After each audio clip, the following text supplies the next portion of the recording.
Oi pessoal, estou de volta para gravar mais um vídeo dos Cavaleiros do Zodíaco.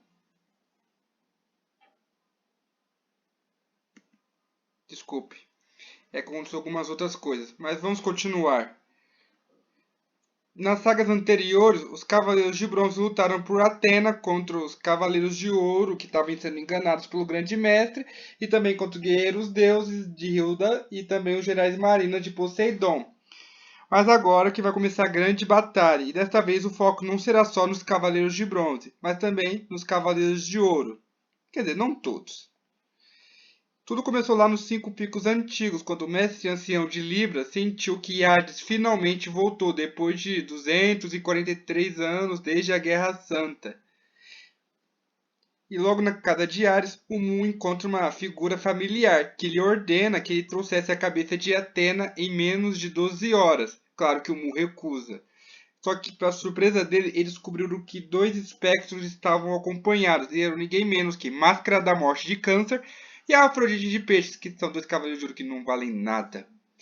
Porque nem fiquei surpreso de ver eles como espectros, né? Porque eles sempre foram do mal, até mesmo quando eram cavaleiros de ouro. Mas mesmo assim o Mu se decepciona e os enfrenta. Só que aí o combate é interrompido pelo Seiya, que chega ao santuário e decide enfrentar o Máscara da Morte, mas Seiya é interrompido e é atacado por Mu, que usa uma das suas técnicas, Extinção Estelar, mandando um Seiya para um lugar seguro. Agora, o Máscara da Morte e Afrodite, o Mu os mandou de volta para o inferno. Até porque esses dois nunca valeram nada. Mas, para surpresa deles, também descobriu que mais três espectros voltaram. Shura de Capricórnio, Camus de Aquário e Saga de Gêmeos.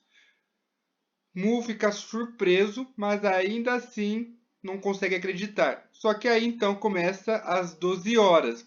E quem acendeu o relógio do Zodíaco foi o mestre ancião que decidiu intervir. E ele descobriu que aquela sombra que ordenou que o Mu tentasse acabar com a Atena fosse o Xion de Ares, o antigo mestre que foi morto pela rebelião do Saga há 13 anos atrás, como vocês devem saber, né? Enquanto o mestre ancião e Xion luta, o Mu vai direto para as outras casas. Só que na casa de Touro ele encontra o Aldebaran morto e derrotado. E foi um dos espectros, Nilpit Deep. Mas Mu já sabia que esse espectro já estava morto, né, porque o Aldebaran conseguiu levá-lo junto com ele. Isso que se chama empate técnico. Enquanto isso, na casa de Gêmeos, eles encontram o Cavaleiro de Gêmeos misterioso guardando a casa. E o Saga sabia que este era o seu irmão gêmeo Canon, que após perceber que estava errado em ser do mal, ele decide se redimir, passando a proteger a Athena, a Saori. Que bonitinho. Só que o Miro, ele não aceita e ele sai da sua casa de escorpião para tirar satisfações com Canon, que se recusa a sair do templo de Atena. Miro então tenta atingir a Antares, mas após isso ele reconheceu que o Cano agora é um deles, pois ele não chegou a usar Antares, e sim pressionar os pontos cósmicos para parar a hemorragia.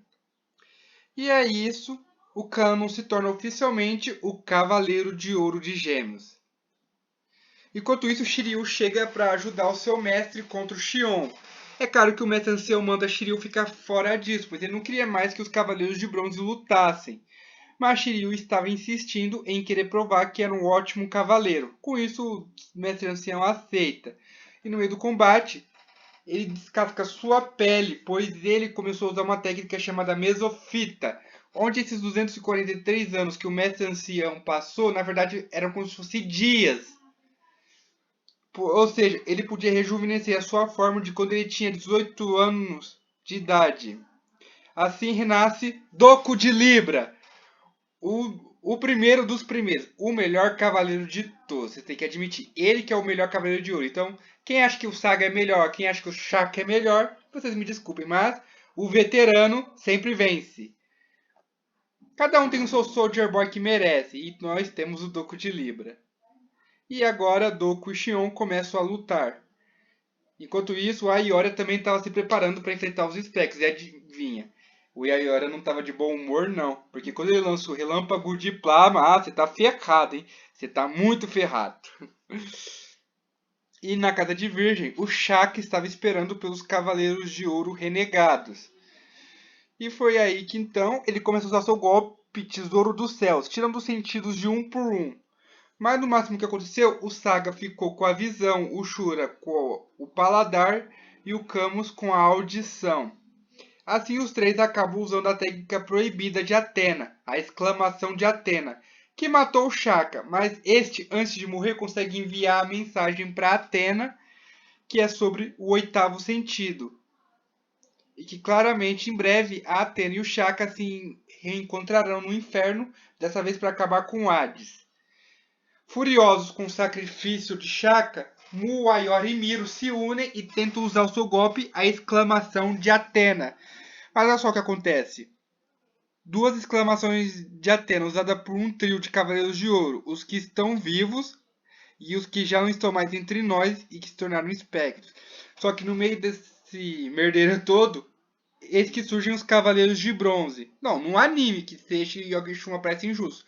Agora, no mangá, quem acaba acabando com as duas exclamações é, sem dúvidas, o Shiryu. Só o Shiryu que participou disso. E depois disso, a Athena, a Saori, manda os Cavaleiros de Ouro se reunirem até o Templo de Athena, onde a Saori entrega a adaga que o Saga tentou usar para tentar matar a Athena 13 anos atrás, quando era só um bebê. E a Saori diz que agora não tem problema e que o Saga não precisa mais sofrer com isso. E o resultado disso? A Athena morre.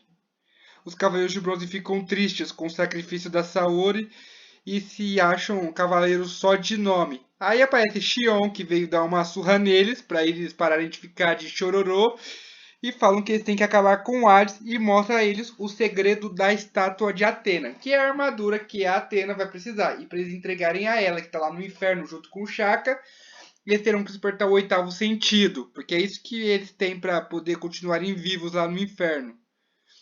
E então Xion usa o seu sangue para restaurar as armaduras de bronze, que finalmente alcançam o seu estágio final. E olha, estão bem bonitas e bem mais desenhadas. Mas ainda assim eu prefiro mais as armaduras V2 que usam em Asgard de Poseidon. E chegando lá, eles chegam no castelo de Hades, onde lá tá o Radamantes de Alvorine, sei lá como é o nome dessa coisa aí. Ele é um dos três juízes do inferno e também a Pandora, essa bela jovem e sombria, bem gótica, e é ela que chamou os espectros. Radamantes então dá uma surra nos Cavaleiros de Ouro restantes, que aparentemente devem ter sido derrotados. Mas Seiya ainda enfrenta Radamantes, e com isso Seiya é o primeiro a despertar o oitavo sentido e acabou desaparecendo junto. Com isso, Shiryu e Yogeshun terão que ir atrás do amigo para poderem ajudar ele a salvar a Athena.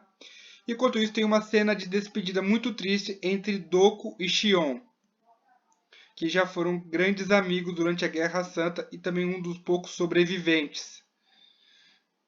Com isso, Xion acabou morrendo e Doku fica triste, prometendo que logo logo eles se reencontrarão. E agora termina a saga de Hades. Não, termina a primeira parte da saga de Hades, que é eles no santuário, onde agora a batalha será no inferno. E desta vez, Seiya, Shiryu, Yoga e Shun lutarão com tudo que tem. E talvez o Ikki irá aparecer. Talvez? Vamos ver. Até mais! Tchau!